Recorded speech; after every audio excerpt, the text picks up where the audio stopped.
Irmãos e irmãs, que a graça e a paz de nosso Senhor e Salvador Jesus Cristo estejam com todos vocês. 23º domingo no tempo comum.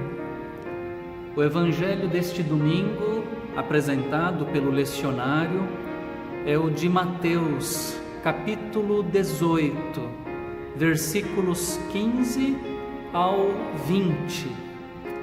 Também a primeira parte do texto da carta de Paulo aos Romanos, no capítulo 13, do verso 8º ao 10. É também esse texto um bom complemento para a nossa reflexão. Amar e ser amado. Esse é o desejo e a tarefa primordiais do ser humano.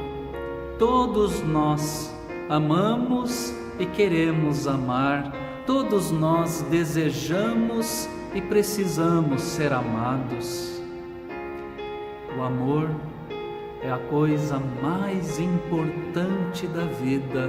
O amor salva, cura, liberta, alegra, alimenta, completa, sustenta, fortalece, transforma, amadurece, enriquece, transcende. Não é possível viver sem a experiência do amor. A vida humana pressupõe e necessita da experiência do amor.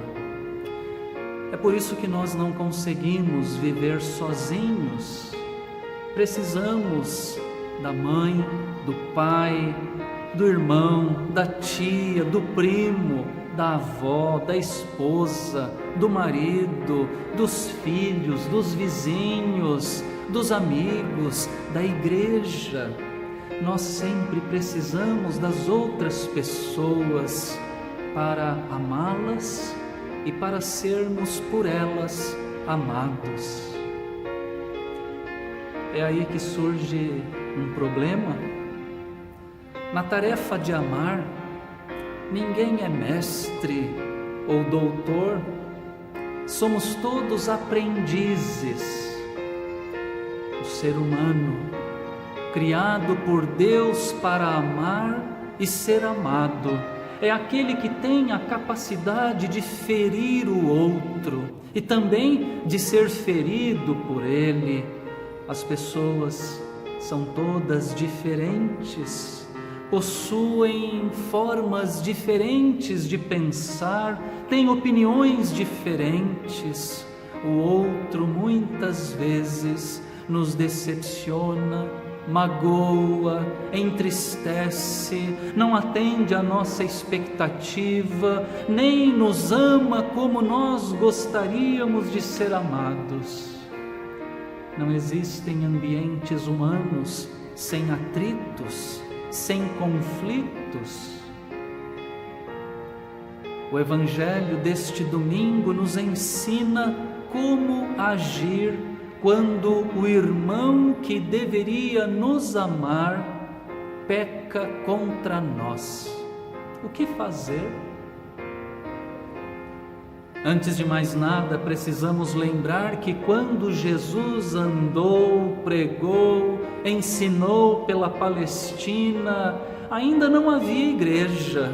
Não havia igreja como nós conhecemos hoje, obviamente.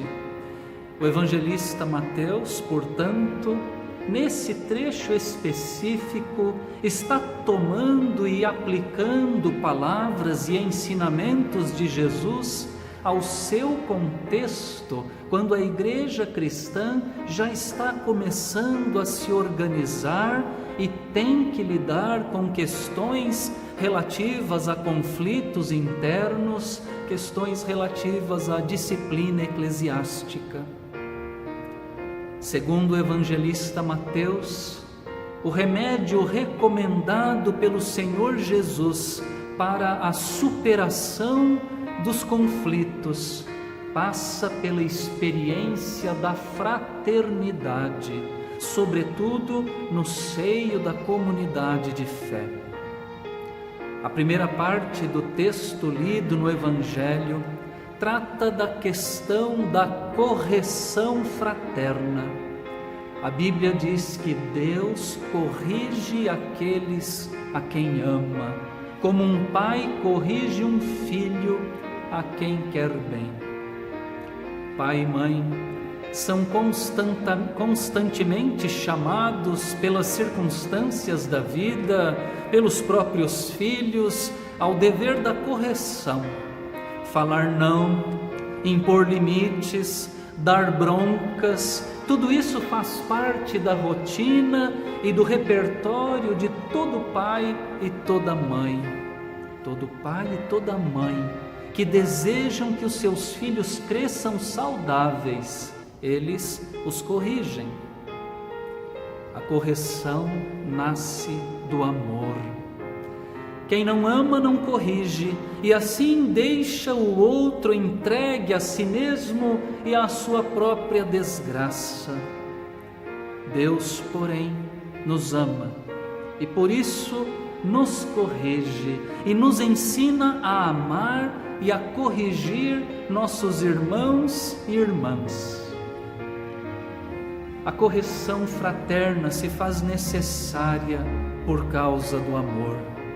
O amor nos obriga a tomar a iniciativa e ir em direção ao outro e falar com ele, principalmente na igreja, na família da fé. A igreja deve ser o lugar da paz, do amor.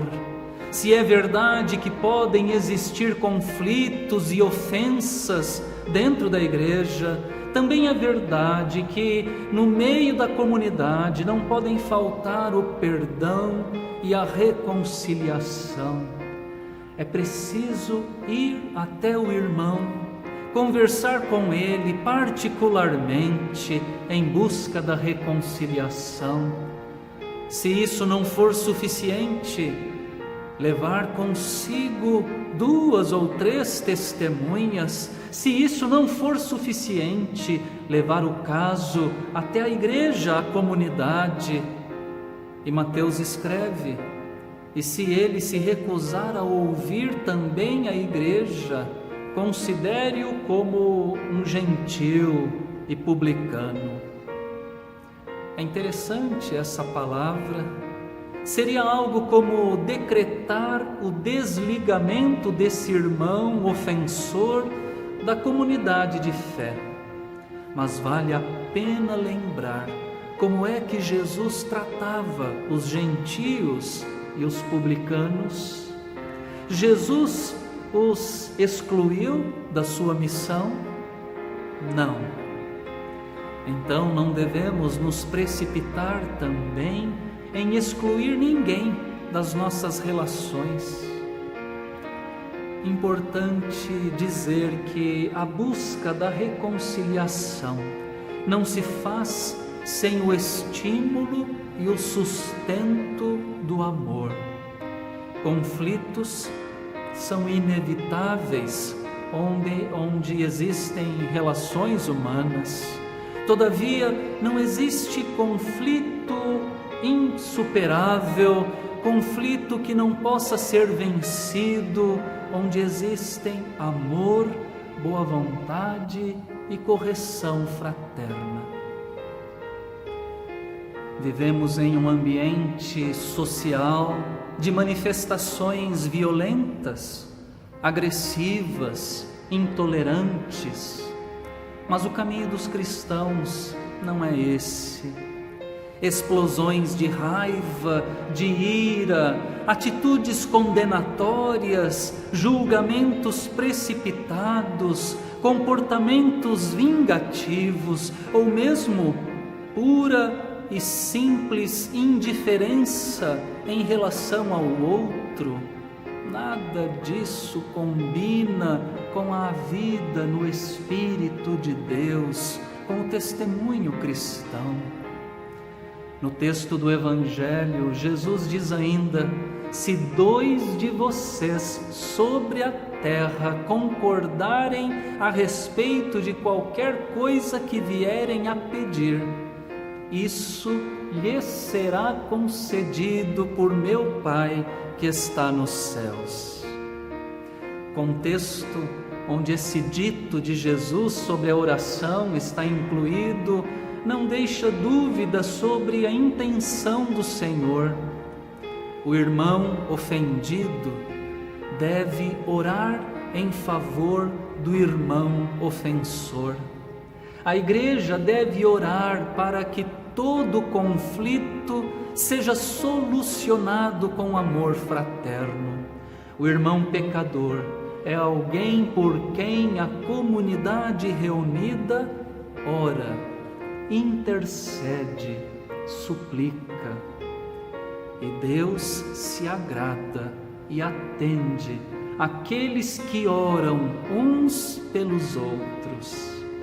Por fim, mas não menos importante, Jesus não nos deixa sozinhos nessas horas difíceis de conflitos e com tarefa tão desafiadora de buscar a reconciliação.